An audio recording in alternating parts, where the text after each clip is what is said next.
ఉద్యమాలను చేస్తున్నారు గంగాధర్ గారికి. ఇవాళ మా దేవస్థానం తరఫున వారికి సుస్వాగతం పలుకుతూ కార్యక్రమాన్ని ప్రారంభం చేయవలసిందిగా కోరుతున్నాను.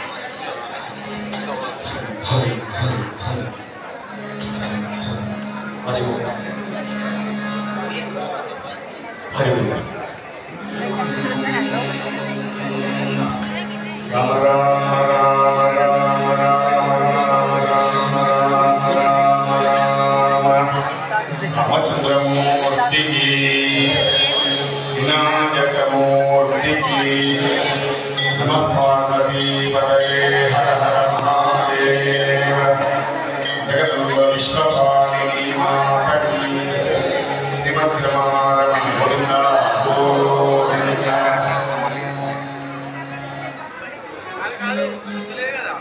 ఉభయ ఆంధ్రప్రదేశ్ ఉన్నప్పుడు ఆయన అడ్వైజర్గా ఉండేవారు. రాష్ట్రపతి గారు వారు రాస్తారు మహాపండితులు. దాని ముందరి ఊరే ఆకులని పడకండి అని మా ఇంటి పేరు అదే ఎప్పుడో ఉండేవాళ్ళు. తర్వాత సిద్దిపేట దగ్గర మా ఆకులూరు అని, సిద్దిపేట జిల్లా ప్రస్తుతం ఆకులూరు అని మా గ్రామం. నా పేరు రాధాకృష్ణ శర్మ పడకల్ల. మీరు రాఘవ చరణ్ సాయి పదలాపై ఆయన ఇంజనీరింగ్ అవన్నీ చేసిన దాని మీద ఇష్టం చేత నేర్చుకుని దాంట్లో ఉన్నారు. మా అబ్బాయి మైత్రావరణ శర్మ యజుర్వేదం పూర్తయింది మూలం. అయినా కూడా కరోనా సమయంలో భక్తికి వారు గెలిచినప్పుడు ఎవరు రావాలంటే భయపడుతున్నా నేను వస్తాను, నేను వచ్చి చేతనే పాడుతున్నారు, వాయిస్తున్నారు, నాతో పాడుతున్నారు. మా చిన్న అబ్బాయి కూడా రావాలి, ఇంట్లో ఉన్నారు. మీరు శ్యామప్రసాద్ గారు యోగా వారు హైదరాబాద్ ఉంటున్నారు. ఈ అబ్బాయి శ్రీనివాసం మా పూర్వ మిత్రులు, కరీంనగర్ వారు, పెద్దపల్లి, ఇట్లా అందరం కలిసి మా ఆవిడ సూర్యకళ అట్లా అమ్మవారి. ఎందుకు చెప్పాను మాకంటే, నేను ఒకసారి హైదరాబాద్లో కార్లో వెళ్తుంటే కేటీఆర్ పార్క్ దగ్గర ఆగాను. అప్పుడే అన్నగారు వెళ్తున్నారు కార్లో, కూర్చున్నారు కార్లో. నన్ను చూశారు, పక్కకి సైడ్ కూర్చున్నారు. విండో తీసి నమస్కారం, అది సంస్కారం. నాకెవరు తెలియదు, నాకైనా తెలుసు నేనెవరు తెలియదు. ఆ రోజు అనుకున్నాను, అంటే టీవీలో చూస్తున్నాం, ప్రత్యక్షంగా అక్కడెక్కడ చూస్తున్నాం, కానీ ఇవాళ అమ్మవారిని పిలిపించారు. ఇక్కడ పిలిపించారంటే నాకు ఇక్కడ కూడా తెలియదు, బండి సంజయ్ అన్న వాళ్ళు నాకు తెలియదు, మహాశక్తి ఆలయం అని కూడా తెలియదు. కరీంనగర్లో ఒక కార్యక్రమం చేయాలని కలకుట్ల రాజేశ్వర రెడ్డి అని సిద్దిపేటలో ఉంటారు, ఫేస్బుక్లో చూసి నన్ను పిలిచారు. ఈ ముచ్చగమ్మల కన్నమాయమ్మ అని అన్న కూడా వింటారని చెప్పారు సంజయ్ గారు కూడా. కనుక అమ్మవారి స్తోత్రాన్ని అద్భుతమైన స్తోత్రము, కళ్ళ నుండి నీళ్ళు వస్తాయి, అమ్మవారు ముందర కనిపిస్తారు. మనం అమ్మవారి స్తోత్రాన్ని అందరం కలిసి చేద్దాం. జగదంబ విశ్వపాలిని మాతకి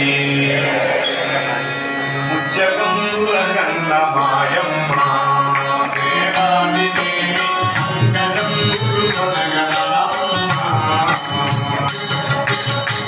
జగంబుల కన్నమాయమ్మ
రామచంద్రమూర్తికి ఎత్ర ఎత్ర రఘునాథ కీర్తనం తత్ర తత్ర కృతమస్తకాంజలి.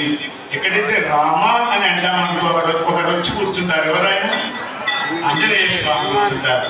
కనుక ఆ ఆంజనేయ స్వామి రాముల వారిని శ్రీరామ్ జయరామ్ జయ జయరామ్ అంటుంటే మనము హనుమంతుని ప్రార్థన చేద్దాం.